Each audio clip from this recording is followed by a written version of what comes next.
திருச்சிற்றம்பலம். என்னாருடைய சிவனையை போற்றி, எந்நாட்டவருக்கும் இறைவா போற்றி. அனைவருக்கும் வணக்கம். கன்னி ராசிக்குண்டான மார்ச் மாத பலன்களை பற்றி பார்க்கலாம். கன்னி ராசியை பொறுத்த வரைக்கும் பார்த்துட்டீங்கன்னா, உங்கள் ராசிக்கு மார்ச் 29ஆம் தேதி சனி பகவான் கண்ட சனியாக பிடிக்கப் போகிறார். அதே போல் பாருங்கள், அதே இடத்துல கேது இருக்குது. ஒன்று நல்லா நம்ம ஞாபகம் வச்சுக்கணும். கேது 1.5 வருட காலங்கள் அங்கே தான் இருப்பார். கடந்த 1.25 வருடங்களாக தடை, தாமதங்கள், மன விரக்தி, குடும்ப ரீதியாக பிரச்சனைகளை கொடுத்தாலும் கூட ஸ்பிரிச்சுவல் லைன், ஆன்மீகம் சார்ந்த விஷயத்தில் நல்ல ஒரு வளர்ச்சியை கொடுத்துருப்பார். நிறைய இறை வழிபாடு, தரிசனங்கள், சென்ற உடனே நல்ல ஒரு பாக்கியங்கள் கிடைத்தது, இதெல்லாமே கொடுத்துருப்பார். அது நீங்கள் யார், உங்களுக்கு உண்டான விஷயங்கள் என்ன, நீங்கள் எங்கே போனீங்கன்னா உங்களுக்கு உண்டான கோவில் என்ன, உங்களுக்கு உண்டான தெய்வங்கள் என்ன, நீங்கள் எங்கே போனீங்கன்னா உங்களுக்கு பாசிட்டிவாக இருக்கும் அப்படிங்கிற விஷயத்தை எல்லாமே கேது அங்கிருந்து கொடுத்துட்டு இருந்திருப்பார். இப்போ உங்கள் ராசி அதிபதி புதன், அவர் தான் 10ஆம் அதிபதி. தொழிலை கொடுக்கக்கூடியவரும் உங்களுடைய கர்மா என்ன அப்படின்னு சொல்லக்கூடியவரும் புதன் தான். உங்களுடைய வளர்ச்சி, உங்களுடைய தன்மைகள், உங்களுடைய கேரக்டர் வைஸ் எல்லாமே இந்த புதன் தான் நிர்ணயிப்பார். அப்பேற்பட்ட அந்த புதன் இப்போ நீசம் பெற்று 7ல் இருக்கார். 7ஆம் இடங்கிறது பாதகாதிபதி, அந்த இடத்துலயே போய் நீசமாயிருக்கார். அப்போ கடந்த ஒரு மாத காலங்களாக தொழில பிரச்சனை, ரொம்ப மனக்குழப்பங்கள், என்ன பண்ணுறதுனே தெரியல, தற்கொலை எண்ணங்கள் கூட சிலருக்கு வந்திருக்கு போன மாத காலங்களில். அப்போது இப்படி இருக்கக்கூடிய அந்த புதன் இப்போ நீசமாகி தான் அங்கே இருக்கார். நீசமான வலு இல்லை, உங்களுக்கு மதிப்பு இல்லை, உங்களுக்கு மரியாதை இல்லை அப்படிங்கிறத கடந்த மாதனுடைய பலன். இப்போ வக்ரமாகிறார். அப்போ ஒரு கிரகம், ஒரு நீசம் பெற்ற கிரகம் வக்ரமானால் உச்ச பலனை அடைந்தே தீரும். அப்போ இந்த மாதம் இந்த புதன் வக்ரமாக இருக்கிறதுனால நிச்சயமாக உங்களுக்கு பெயர், புகழ், மதிப்பு, இழந்த செல்வங்களை மீண்டும் எடுத்து வரக்கூடிய ஒரு அமைப்பு, தொழிலில் வளர்ச்சி, தொழில் ரீதியாக புதிய அனுபவங்கள், இதெல்லாமே கண்டிப்பாக கொடுத்தே தீருவார். அப்போது போன மாதம் ரொம்ப டல்லாக இருக்கும், இந்த மாதம் ஓரளவுக்கு மூவ் பண்ணி வரக்குண்டான வாய்ப்புகள் உண்டு. அது உங்கள் ஜாதகத்தில் இயற்கையாக புதன் வக்கரமாக இருந்தால் நிச்சயமாக நான் சொல்வது நடந்தே தீரும். வக்ரமாக இல்லைன்னா ஓரளவுக்கு நடக்கும். வக்ரமாக இருந்துருச்சுன்னா நான் சொல்வதை விட நல்ல பெயர் புகழோட நல்ல தொழில் வளர்ச்சி இதெல்லாமே கிடைத்தே தீரும் அப்படிங்கிறது மாற்றம் கிடையாது. அடுத்தது சுக்கிரன். இது சுக்கிரன் யார் ஜாதகத்தில் 2 மற்றும் 9ஆம் அதிபதியாகி வக்ரம் பெறுகிறார். பொதுவாக நீச கிரகம் எப்படி வக்ரம் பெற்று உச்ச பலனை அடைந்ததோ அதே போல உச்சகிரக வக்ரமான நீச பலன் அதை நம்ம தெரிஞ்சுக்கணும். அப்போ உச்சகிரகம் வக்ரமாயி நீசம் பெறும் பொழுது அவர் யார், சுக்கிரன் யார் உங்களுக்கு 2 9ஆம் அதிபதி. பணம், பொருளாதாரம், தந்தை, பூர்வீக சொத்து எல்லாமே உங்களுக்கு சுக்கிரன் தான் கொடுக்க போகிறார். அப்ப அந்த சுக்கிரன் ராகுவோட சேர்ந்து நீசம் பெறக்கூடிய ஒரு காலகட்டங்கள்ல கண்டிப்பாக ரொம்ப கவனமா இருக்கும். பேச்சை மட்டும் ஒரு பேச்சு வெளியே விட்டுட்டீங்கன்னா அது பல மடங்கான இழப்புகள் உங்களுக்கு கொடுத்துருக்கும். தேவையில்லாம பேசுறது, உங்களையே அறியாம பேச வச்சிடும். பேசினதுக்கு அப்புறம் தான் நான் தான் பேசினேன்னா அது அப்படின்னு சொல்ற அளவுக்குலாம் உங்களுக்கு பண்ணி கொடுத்துரும். அப்போ 9ஆம் இடங்கிறது தந்தை இல்லையா, அப்ப தந்தையினுடைய ஆரோக்கியத்துல பிரச்சனை, தந்தைக்கு ஏதாவது ஒரு மருத்துவ செலவுகள் செய்கிறது, தந்தையினுடைய கர்மா ஏதாவது கழிக்கக்கூடிய ஒரு சூழ்நிலைகள். ஏன்னா 10ஆம் அதிபதி கர்மஸ்தானாதிபதி போய் 9ஆம் அதிபதியோடு சேருது. அப்போ 9, 10 தர்ம கர்மாதிபதி யோகமாக இருந்தாலும் வக்ரோநீசம் ஆனதுனால கொஞ்சம் ஏதாவது ஒரு கர்மாவை கழிப்பதுக்குண்டான வாய்ப்பை கொடுத்தே தீரணும் இல்லையா அவர். அப்ப தந்தைக்கு ஏதாவது செய்யும் பொழுது கர்மா கழியும் இல்லையா, அப்போ தந்தையினுடைய உறவுகளுக்கு ஏதாவது உதவிகள் செய்யும்போது உங்க கர்மா கழியும் இல்லையா. அப்போ இதையும் நம்ம மனசுல வச்சுக்கணும். அப்போ 9, 10 தொடர்பு ஏற்பட்டால் தர்ம கர்மாதிபதி யோகம், ஆண் வாரிசு பிறப்பதற்குண்டான வாய்ப்பு இதெல்லாமே கொடுக்கும் இந்த மாசம். அதுலேயும் மாற்றம் இல்லை. ஆனா இருப்பினும் சுக்கிரன் நீசம் பெற்று, அதாவது உச்சம் பெற்று வக்கரமாக நீசகதி அடைகிறதுனால எதை செய்தாலும் கொஞ்சம் பொறுமையா இருங்க, பேச்சில் கவனமா இருங்க. யாரை நம்பி பணம் கொடுக்கல் வாங்கல் வேண்டாம். அது முக்கியமா ஜாமீன் கையெழுத்து வேண்டவே வேண்டாம். ஆனா இந்த மாசம் தான் எல்லாமே வரும். ஜாமீன் கையெழுத்து போடுற மாதிரி வரும், ஏதாவது நல்லா நடக்கிற மாதிரி வரும். ஆனா அப்படி பண்ணிட்டீங்க அது உங்களை சிக்க விடுறதுக்கு உண்டான கிரகங்கள் செய்யக்கூடிய ஒரு சூழ்ச்சியான விஷயம் அப்படிங்கிறத நம்ம தெரிஞ்சுக்கணும். ஓகேங்களா. அடுத்தது பாருங்க செவ்வாய். இந்த செவ்வாய் போய் 10ல் நிற்கிது. 3 8 குடையவராகி 10ல் நிற்கிறார். 3 குடையவர் 8 குடையவர் 10ல் இருந்தால் தொழிலில் சொந்த தொழில் பண்ணிட்டு இருக்கிறவங்களுக்கு தொழில் ஸ்தானபதி நீசம் ஆனாலும் கூட ஏதோ ஓரளவுக்கு வளர்ச்சியை கொடுக்கும். ஏன்னா 10ல் செவ்வாய் இருந்தால் இன்ஜினியரிங் சம்மந்தப்பட்டது, இரும்பு சம்மந்தப்பட்டது, ஃபுட்டு சம்மந்தப்பட்டது, காய்கறிகள், மளிகைகள் சம்மந்தப்பட்டது, இது விவசாயம் சார்ந்தது எல்லாமே செவ்வாய்க்கு ஒரு வகையான ஒரு தொழில் தான். அப்போ அப்படி இருக்கக்கூடியவர்களுக்கு ஓரளவுக்கு வளர்ச்சி உண்டு. ஏதாவது ஒரு வழியில பணவரவு, தொழில் வளர்ச்சி இதெல்லாமே கொடுக்கும். ஆனால் 8ஆம் அதிபதி 10ல் இருக்கிறதுனால தொழிலை இன்வெஸ்ட்மெண்ட் போடாமல் இருக்கிறதும் நல்லது. நிறைய மறைமுகமான விஷயங்கள் எல்லாமே உங்களுக்கு தெரிய வந்திருக்கும் அப்படிங்கிறது தான் உண்மை.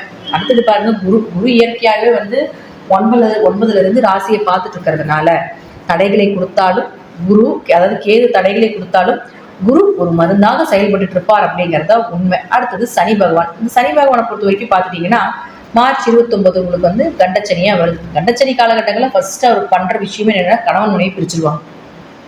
திருமணம் சார்ந்த விஷயத்துல ஒரு மனக்கசப்புகளை கொடுக்கும். பார்ட்னர் போட்டு தொழில் பண்ணிட்டு இருக்கீங்களா, அதுல ஒரு விரிசல்கள் இதெல்லாம் ஏற்படுத்தி கொடுக்கும்.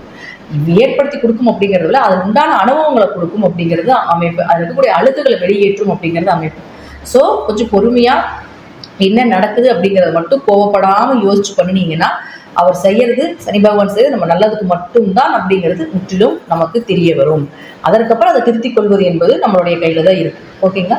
அடுத்தது பாருங்க, உங்களுக்கு சனி பகவானை பொறுத்த வரைக்கும் இந்த இடத்தில் 5 மற்றும் 6ஆம் அதிபதியாகி உங்களுக்கு 7க்கு போறப்போ கொஞ்சம் நேரடி பார்வையில் சிக்கும் பொழுது கொஞ்சம் நேர்மையாக இருந்து கொள்வது என்பது சிறப்பு.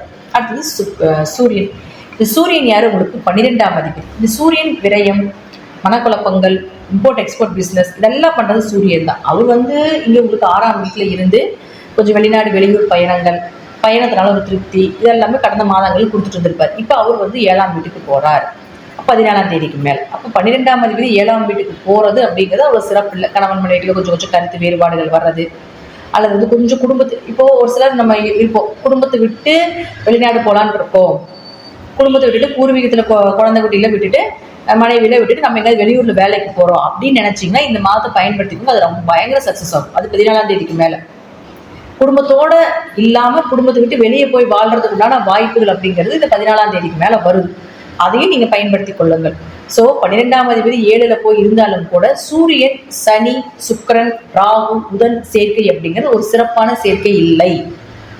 ஒவ்வொரு ராசிக்கும் இது யோகத்தை கொடுத்துட்டு போயிடுது. உங்க ராசிக்கு அது 7ஆம் இடத்துல போயிடுது. குடும்ப ரீதியாக, திருமண ரீதியாக ஒரு ஏமாற்றங்களே கொடுக்குது. ஏன் அப்படி சொல்றேன்னா, சுக்கிரன் ராகு பெண் சாபம், பெண் சாபத்து மூலமாக பெண்கள்னால வரக்கூடிய பிரச்சனைகளை எந்த அளவுக்கு கொடுக்குதோ, அதே போல புதன் ராகு சேர்க்கை அப்படிங்கிறது படிப்புல கவனமா இருந்துக்கும். படிப்பு மந்த நிலையை கொடுக்கும். அல்லது இதே உங்க ஜாதகத்துல புதன் ராகு சேர்க்கை இருந்துன்னு வச்சுக்கோங்களேன், படிப்பு மந்த நிலையை கொடுத்துருக்கும். அல்லது படித்த படிப்புக்கு உண்டான வேலை இருந்திருக்காது. நீங்க படித்தது ஒன்றா இருக்கும், ஆனா வேலை பார்க்கறது ஒரு வேலையா இருக்கும், அதற்குண்டான சம்பளம் உங்களுக்கு கிடைச்சிருக்காது. இதெல்லாம் புதன் ராகு உங்க ஜாதகத்துல இருந்தா இருக்கும். இப்ப மாணவர்களுக்கு இதே சேர்க்கை இப்ப இருக்குது, உங்க குழந்தைகளுக்கு எல்லாம் இருக்கு அப்படின்னா இப்ப அந்த புதன் ராகு சேருது. ஸோ படிப்புல கவனமா படுத்திக்க சொல்லுங்க. ஏன்னா படிப்பை தடையை பண்றதுக்குண்டான வாய்ப்பு எல்லாமே ஏற்படுத்தி கொடுத்துடாது.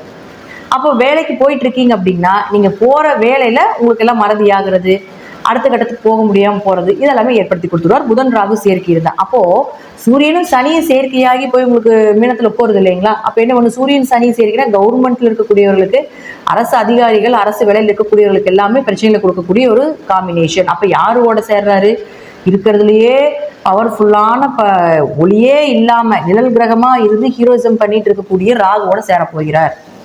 அப்ப இத்தனை கிரகங்கள் இங்க இருந்தாலும் இங்க ராகு தான் ஹீரோ. இத்தனை பேர்த்தோட தன்மைகளை வாங்கி ராகு வெளிப்படுத்தும். ராகு உங்க ஜாதகம் நல்லா இருந்து விட்டால் மிகப்பெரிய யோகத்தை கொடுத்துட்டு போயிடும். ராகு நல்லா இல்லை அப்படின்னாலும், தசாபுத்தி நல்லா இல்லைனாலும் கொஞ்சம் வேலை சார்ந்த இடத்துலையும் உங்க மேல் அதிகாரிகள் மூலமாகவும், உங்களுக்கு கீழே வேலை செஞ்சுட்டு இருக்காங்க இல்லைங்களா, அவங்க மூலமாகவும் கொஞ்சம் கவனமா இருங்க. பேச்சால, உடம்பால, மனதால எல்லா விஷயத்திலும் ஏமாற்றங்களை கொடுக்கக்கூடிய காம்பினேஷன் இது. பெண்ணாக இருந்தாலும் சரி, ஆணாக இருந்தாலும் சரி. ஸோ அதனால இந்த மாதம் இது சார்ந்த விஷயத்துல கொஞ்சம் கவனமாக இருந்து செயல்படுத்துவது என்பது ஒரு சிறப்பான விஷயம். ஏன்னா 7 பாதகம்னு சொல்லணும். 7ஆம் அதிபதி அப்படின்னு சொல்லக்கூடிய குரு நல்ல இடத்துல இருக்கிறதுனால தெய்வத்தினுடைய கடாட்சம் உங்களுக்கு உண்டு. ராசியை பார்க்கறனால எவ்வளோ பிரச்சனைகள் தப்பித்து வரக்கூடிய ஒரு தன்மை உண்டு. அதனால இறை வழிபாடை கொஞ்சம் இந்த மாதம் கொஞ்சம் அதிகப்படுத்திக் கொள்வது என்பது ஒரு சிறப்பான விஷயம்.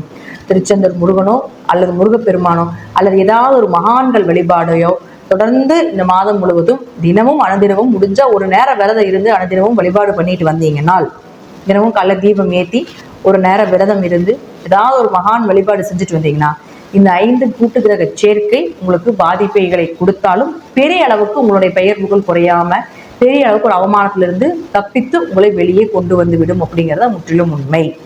ஸோ கன்னிராசியை பொறுத்த வரைக்கும் இயற்கையாகவே ராசிக்குள்ள கேது இருக்கிறதுனால நிறைய பேருடைய தொடர்பு, நிறைய இறை வழிபாடுடைய தொடர்பு ஏற்படுத்தியிருக்கும். ஸோ அதை கண்டினியூவாக ஃபாலோ பண்ணி இந்த ஒரு மாத காலங்கள் இன்னும் அதிகமாக வழிபாடுகளை செய்யும் பொழுது பெரிய அளவுக்கு பாதிப்புகள் இருந்து நம்ம தப்பித்துக் கொள்ளலாம். உங்க ஜாதகத்தை இந்த காம்பினேஷன் இருந்தால் மட்டுமே 100% பலிக்கும்.